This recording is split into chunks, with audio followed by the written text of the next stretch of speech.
രാഹുൽ മാങ്കൂട്ടത്തിന്റെ ജാമ്യം നിഷേധിച്ചുള്ള ഉത്തരവിലെ വിശദാംശങ്ങൾ പുറത്തേക്ക്. ജാമ്യം നൽകിയ തെളിവുകൾ നശിപ്പിക്കാൻ സാധ്യതയെന്ന് കോടതി. CK അഭിലാൽ ഉണ്ട്. അഭിലാൽ, അങ്ങനെ പ്രോസിക്യൂഷൻ ശക്തമായ വാദങ്ങൾ, ഈ പ്രബലനായിട്ടുള്ള നിലവിൽ MLA ആയിട്ടുള്ള വ്യക്തി ഈ കേസിലെ ഇരയടക്കം സ്വാധീനിക്കാനുള്ള ശ്രമങ്ങൾ നടത്തിയേക്കാമെന്നടക്കമുള്ള കാര്യങ്ങൾ ചൂണ്ടിക്കാട്ടിയോ? അതാണോ ഇപ്പോൾ കോടതി ശരിവെക്കുകയും ചെയ്യുകയും ജാമ്യം നിഷേധിക്കുകയും ചെയ്തിരിക്കുന്നത്? CK Abhilal. Thiruvalla judicial 1ാം class magistrate കോടതി ജാമ്യാപേക്ഷയിൽ ഉത്തരവ് പറഞ്ഞത് ഇന്ന് ഉച്ചയ്ക്ക് 12:05 ഒറ്റ വാക്കിലുള്ള ഉത്തരവാണ് കോടതി മുറി വിശദമാക്കാൻ വിധിച്ചത്.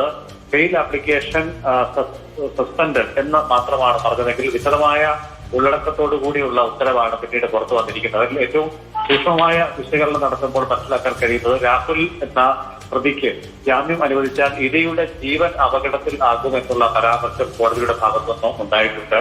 മാത്രമല്ല, തെളിവുകൾ നശിപ്പിക്കപ്പെടാം, ഇരയെ സ്വാധീനിക്കാനോ അതല്ലെങ്കിൽ ഭീഷണിപ്പെടുത്താനോ ഉള്ള സാഹചര്യവും ഒപ്പം തന്നെ അവരുടെ ജീവന് ഭീഷണിയാവുന്ന തരത്തിലേക്ക് കാര്യങ്ങൾ എത്താനുള്ള സാധ്യത കൂടി കണക്കിലെടുത്തുകൊണ്ടാണ് ജാമ്യം നിഷേധിക്കുന്നത് എന്നുള്ളതാണ് വിശദമായ ഉത്തരവിൽ വ്യക്തമാക്കിയിട്ടുള്ളത്.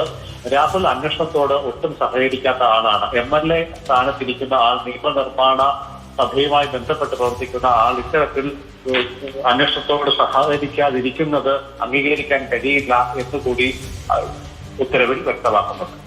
അതായത് ജാമ്യം ലഭിച്ചാൽ ഇരയുടെ ജീവൻ അപകടത്തിലാകുമെന്ന് പോലും കോടതി പറയുന്നുണ്ട്. അതിന്റെ സാഹചര്യം കൂടി, അതായത് ക്രിമിനൽ പശ്ചാത്തലമുള്ളതാണ് പ്രതിയുടെ സാഹചര്യം എന്ന പ്രോസിക്യൂഷൻ കഴിഞ്ഞ ദിവസം കോടതിയിൽ അറിയിച്ചിരുന്നു. അതായത് ലൈംഗിക പീഡനവുമായി ബന്ധപ്പെട്ട് സമാനമായ മുൻപുയർന്നു വന്ന 2 പരാതികളിൽ കേസ് രജിസ്റ്റർ ചെയ്യപ്പെട്ടിട്ടുണ്ട്. 3ാമത്തെ പരാതിയിലാണ് ഇപ്പോൾ അറസ്റ്റിൽ ആയിട്ടുള്ളത്.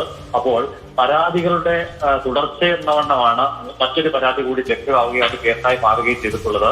ക്രിമിനൽ സ്വഭാവം കൂടി വ്യക്തമാകുന്നതാണ് പരാതികളും കേസുകളും എന്ന് പ്രോസിക്യൂഷൻ കോടതിയെ അറിയിച്ചു. ഇതിനെതിരെ പ്രതിഭാഗം ഉന്നയിച്ചിട്ടുള്ള വാദഗതികൾ പരിപൂർണമായി തള്ളിക്കൊണ്ടാണ് ഉച്ചയ്ക്ക് പുറപ്പെടുവിച്ച ഉത്തരവിലൂടെ പ്രതിയുടെ ജാമ്യാപേക്ഷ തള്ളിക്കൊണ്ട് കോടതി നടപടി സ്വീകരിച്ചു. CK അഭിലാലാണ് വിവരങ്ങൾ നൽകിയത്. ജാമ്യം നിഷേധിച്ചുള്ള തിരുവല്ല കോടതിയുടെ ഉത്തരവിൽ വളരെ പ്രധാനപ്പെട്ട കാര്യങ്ങളാണ് പറയുന്നത്. തെളിവ് നശിപ്പിക്കാൻ രാഹുൽ ശ്രമിച്ചേക്കും, അതിനുള്ള സാധ്യത കാണുന്നുണ്ട്. അന്വേഷണവുമായി ഒരു തരത്തിലും സഹകരിക്കുന്നില്ല. ഇരയുടെ ജീവൻ പോലും അപകടത്തിലാക്കുന്ന സാഹചര്യങ്ങളിലേക്ക് പോകുമെന്ന് കോടതി പറയുകയാണ്.